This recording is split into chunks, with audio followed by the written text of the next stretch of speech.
Parce qu'il y a des gens qui pensent comme ça. Comme il est Dieu, donc tu sais quand tu es... Voilà, on te fouette, tu ne sens pas la douleur parce que tu suspends la douleur.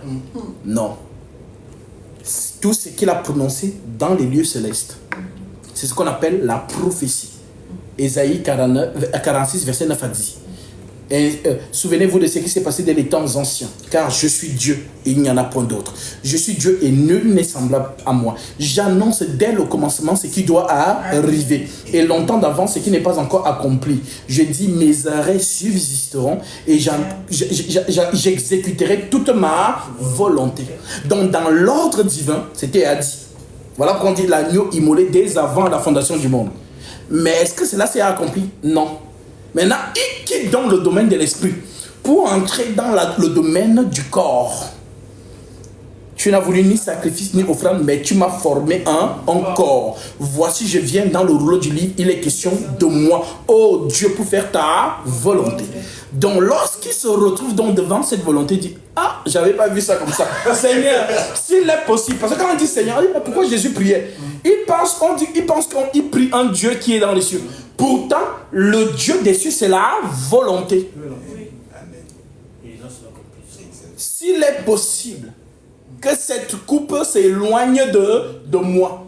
Donc, on vous fait comprendre qu'en tant qu'homme, quand tu vois déjà le couteau comme ça, tu commences à... Même l'animal, on dit souvent que les gens, ici au Sénégal, on égorge des moutons, on cache le couteau à l'animal. Si eux voient le couteau, on dit qu'il sera stressé et sa viande sera amère, un truc comme ça. Oui. Voilà, ceux qui sont les spécialistes qui égorgent les animaux, et ainsi de suite. Ils ont leur truc, hein. Donc ils cachent le couteau. Donc le mouton, c'est fini. Il n'a pas vu. Mais s'il voit déjà le couteau, stress. Et ça se répercute dans la chair. Quand tu manges, le mouton c'est bizarre, hein. Vous avez mis... C'est ça. Donc le Seigneur, donc, voyant la coupe, s'il est possible, non pas ma volonté, mais la tienne. Mais quelle volonté donc? La volonté d'Ésaïe 46. Souvenez-vous de ce qui s'est passé dès les temps anciens. Car je suis Dieu, il n'y en a point d'autre. Je suis Dieu et nul n'est semblable à moi. Donc vous qui me dites 3 dieux en un, là, c'est votre problème.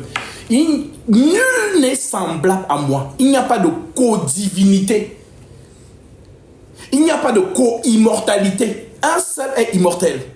Et c'est l'immortel de l'esprit qui vous dit dans la chair, je suis le chemin, la vérité et la vie. Donc l'immortel c'est moi. Celui qui mange mon corps et qui boit mon sang a la vie.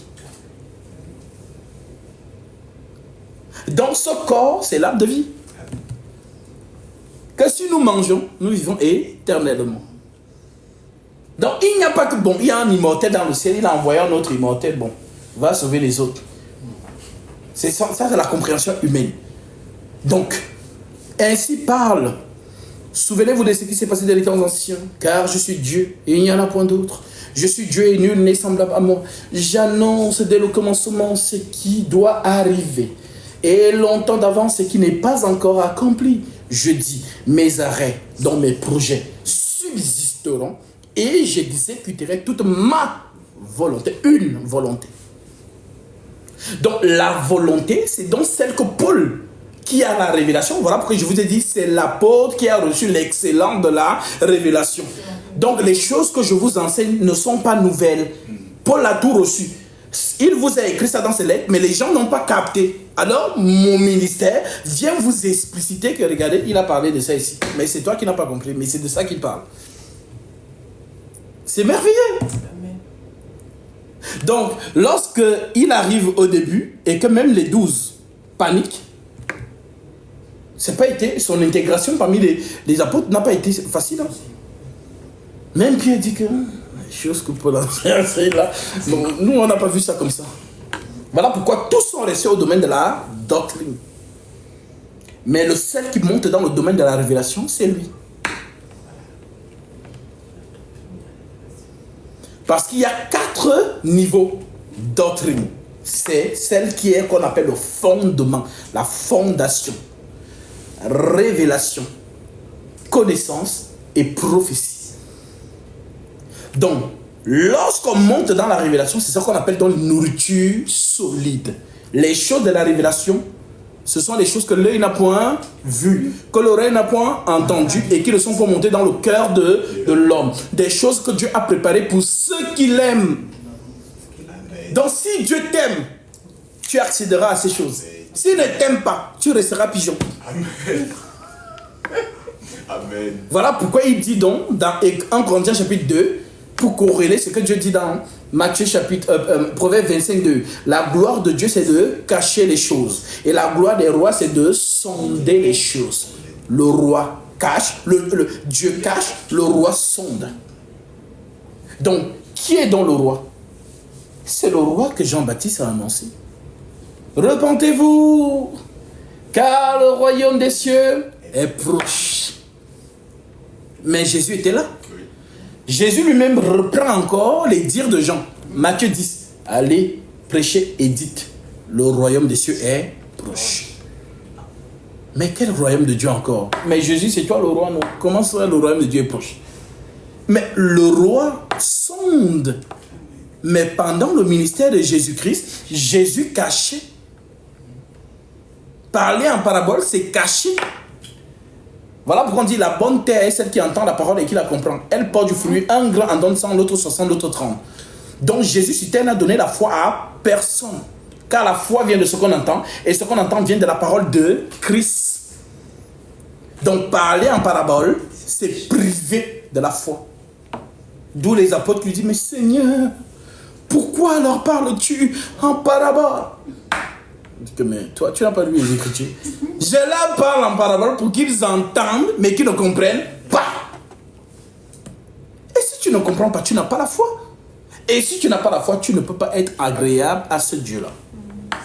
Alors, il dit donc, il vous est avantageux que je m'en aille. Car si je ne m'en vais pas, vous n'avez pas la foi. Voilà pourquoi les apôtres, ah Seigneur, augmente-nous la foi. Parce que celui qui donne la foi, c'est le roi. Donc il vous est avantageux que je m'en aille. Car si je ne m'en vais pas, le consolateur ne viendra pas vers vous. Mais si je m'en vais, je vous l'enverrai. Et quand il sera venu, il convaincra le monde en ce qui concerne le péché, la justice et le jugement. La mission du Saint-Esprit. 3 choses. Péché, justice, jugement. Le péché parce qu'il ne croit pas en moi. La justice parce que je vais au Père et que vous ne me verrez plus. Le jugement parce que le prince de ce monde est jugé. J'ai encore beaucoup de choses à vous dire, mais vous ne pouvez pas les supporter maintenant. Ah, Jésus dit nous quand même. La preuve qu'il a dit à Philippe qu'il est le Père. Philippe dit comment ça? Ah, j'ai pas bien compris. Ah oui, parce qu'il n'avait pas encore l'esprit pour comprendre ces choses-là. Je peux vous dire une chose.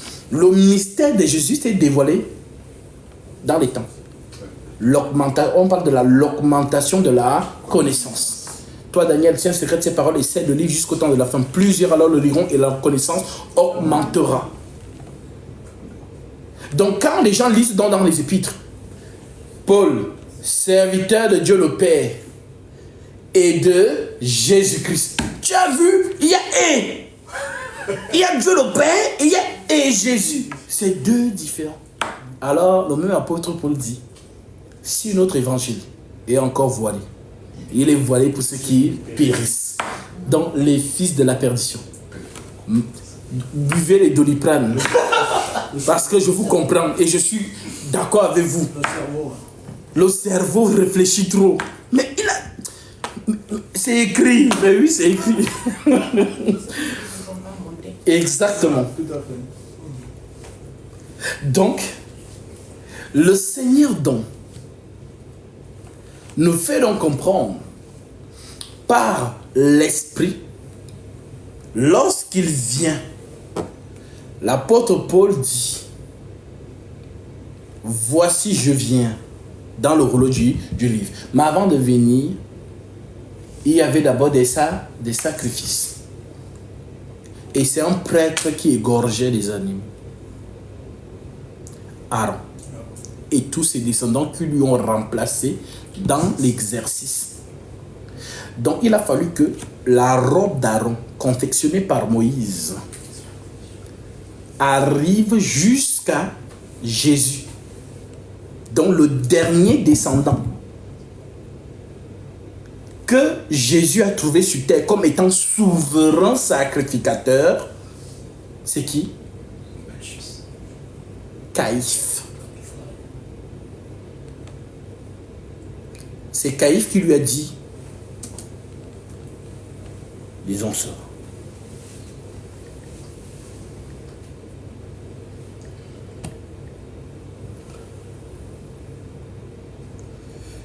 Et on revient dans Isaïe. Matthieu, chapitre 26, verset 62. L'Écriture dit, le souverain sacrificateur se leva et lui dit, ne repens-tu rien, qu'est-ce que ces hommes déposent contre toi? Jésus garda le silence. C'est normal, l'agneau ne parle pas. La prophétie dit, muet devant ceux qui le tendent. L'agneau ne parle pas. Jésus garda le silence et le souverain sacrificateur prenant la parole lui dit, je t'adjure par le Dieu vivant de nous dire si tu es le Christ, le Fils de Dieu. Le thème revient. On a pris Isaïe pour expliquer ça. Jésus lui répondit, tu l'as dit, de plus je te le déclare. Ah, Jésus, c'est le souverain sacrificateur, hein? On ne parle pas comme ça. Le souverain sacrificateur. Paul a parlé comme ça, on a frappé dans sa bouche. Après, il a dit, ah, je ne savais pas que c'était aussi ça. Il savait. Oui, il savait. Donc, alors, le souverain sacrificateur, on dit, Jésus lui répondit, tu l'as dit.